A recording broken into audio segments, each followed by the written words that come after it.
आज supreme court में पंजाब और खैबर पख्तूनख्वा की जो असम्बली तहलील हुई थी और उसमें जो इलेक्शन के अल्तवा के हवाले से समाअत आज सुप्रीम कोर्ट में हुई, जिसमें चीफ़ जस्टिस साहब ने फ़ैसला महफूज कर लिया।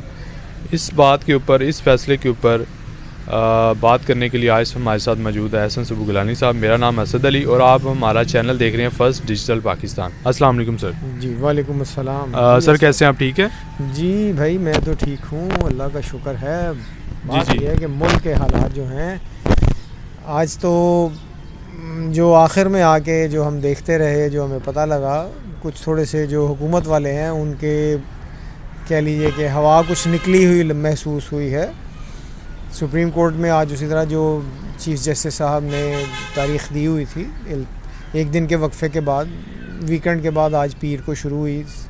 सुबह जब हियरिंग शुरू हुई है तो बहुत अपबीट आए हुए थे हुकूमत के नुमाइंदे।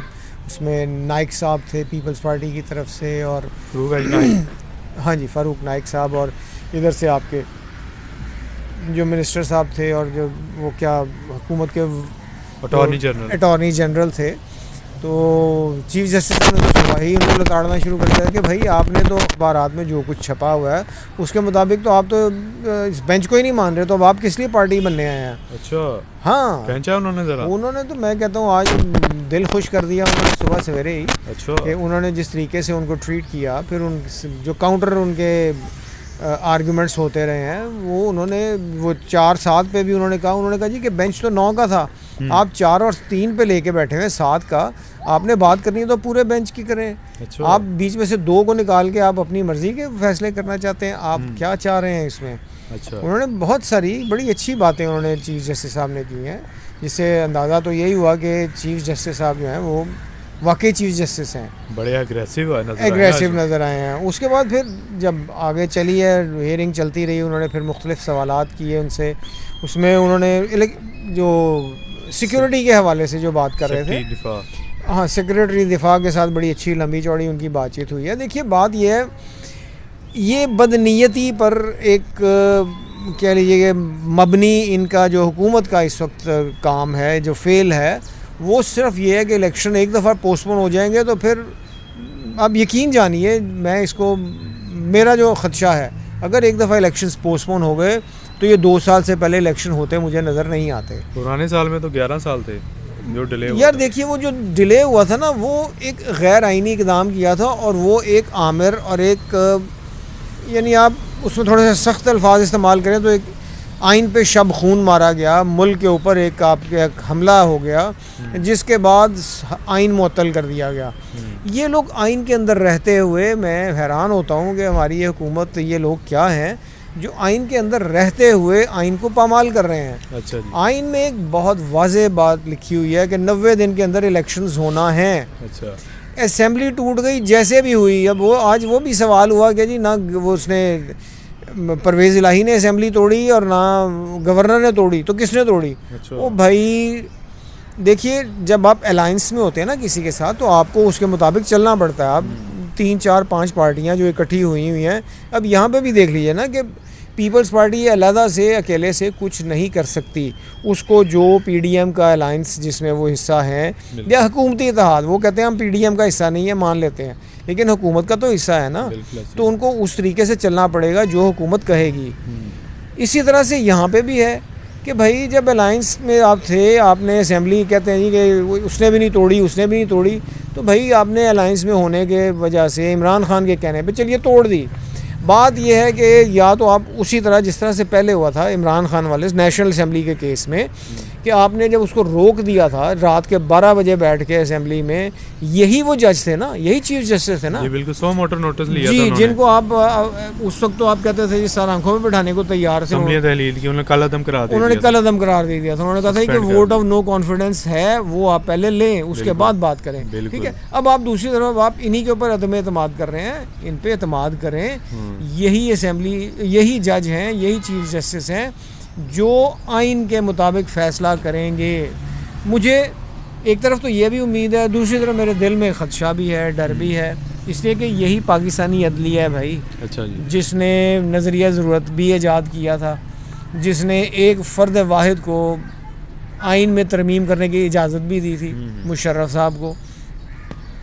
मुझे जो ख़दशा महसूस होता है कभी, कल अल्लाह करे कि सुबह 11:30 बजे फ़ैसला उन्होंने अनाउंस करना है, तो फ़ैसला जो है वो उमंगों के मुताबिक हो, जो अवाम, जो आइन के मुताबिक है। चलिए हम अवाम को भी छोड़ देते हैं, अवाम की उमंगों को भी छोड़ दें, इसलिए कि उसमें पीटीआई और सियासी आ जाता है मसला, हम सबको छोड़ देते हैं। हम कहते हैं कि आइन के मुताबिक जो इस वक्त सूरत हाल है उसके मुताबिक वो फ़ैसला करें।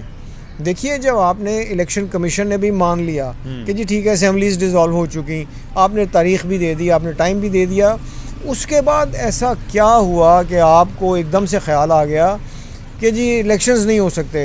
देखिए, यहाँ पे फिर वही बात मैं दोहराता हूँ कि सिक्योरिटी इदारे गवर्नमेंट के अंडर हैं। अगर गवर्नमेंट कहती है कि आप हमें सिक्योरिटी प्रोवाइड करें, पर्सोनल दें, तो ये इनका काम है, इन्होंने सिक्योरिटी प्रोवाइड करनी है। शाही जैसे आपने कहा, अल्लाह ना करे कोई दहशतगर्दी का हमला हो जाता है, कोई सैलाब आ जाता है, कोई ज़ल्ज़ला आ जाता है, क्या फौज नहीं आएगी हेल्प करने के लिए? बिल्कुल, कहेंगे सिक्योरिटी नहीं, ऐसा ही है। बिल्कुल, देखिए अब इस वक्त हम दूसरी तरफ चलते हैं कि जब ऐसे हालात थे तो फ़ौज ने काम किया, अब वो हालात नहीं हैं। आज चीफ जस्टिस साहब ने भी जो सवाल किया था, जो यानी मेरा जो जस्टिस मुनीब साहब का था, कि देखिए इस वक्त पंजाब में सिक्योरिटी सूरत हाल वो नहीं है जो आज से 5-7 साल पहले थी। ऐसा ही है, ठीक है, सिक्योरिटी यहाँ पे बहुत अच्छी कंडीशन है।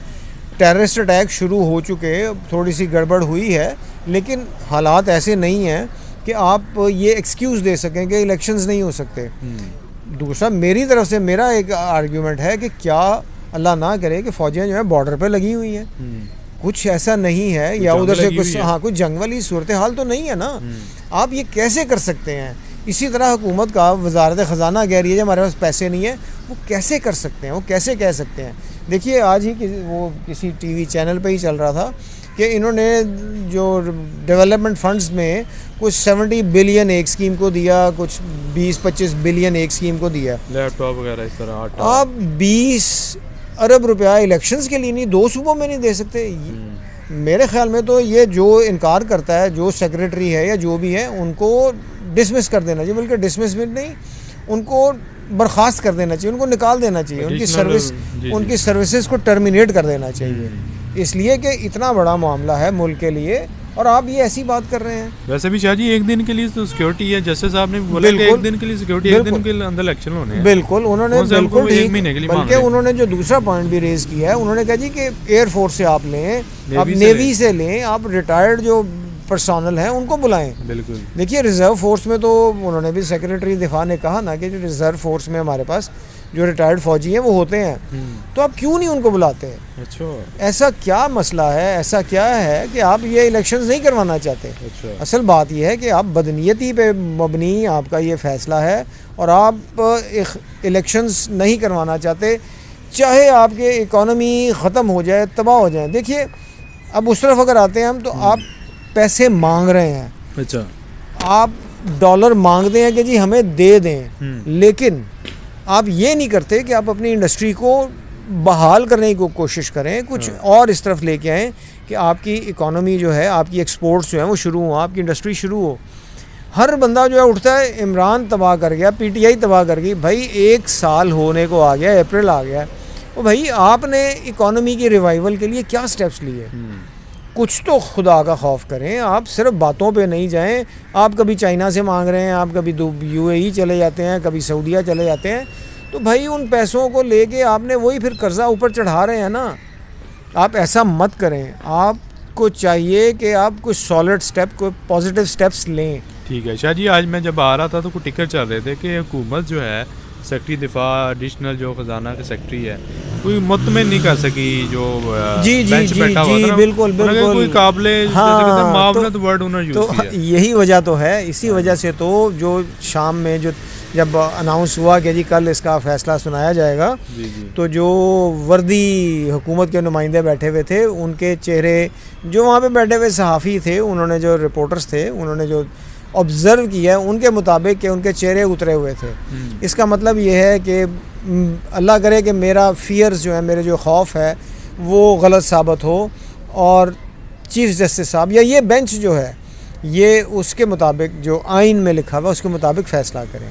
अल्लाह करे जो भी हो, पाकिस्तान के लिए अच्छा हो, इसलिए कि आप और मैं हम यहाँ पे हैं, ये मुल्क हमारा है, हम यहाँ से नहीं जा सकते। बिल्कुल, चूँकि देखें 9 मार्च को सर 9 अप्रैल को भी तो इन्होंने उतारा था जी जी जी बिल्कुल ऐसे ही है, बिल्कुल तो वही वक्त करीब। हाँ, चीज़ है। 1 साल हो गया, 1 साल में आपने कौन सी ऐसी पॉजिटिव बात की है? आप सिवाय इल्ज़ामात के, आप सिवाय, अब तो फिर मैं भी कहूँगा कि जी फिल्थी लैंग्वेज, क्योंकि ये पुराना वतीरा है, आपकी जो लैंग्वेज आप यूज़ करते हैं वो उसकी इमरान की लैंग्वेज से मेरा ख्याल है बहुत ज़्यादा ख़राब है। इमरान तो आपको चोर डाकू ही कहता ना, आप जो कुछ इस्तेमाल करते हैं अल्फाज वो उससे कहीं ज़्यादा डेरोगेटरी हैं।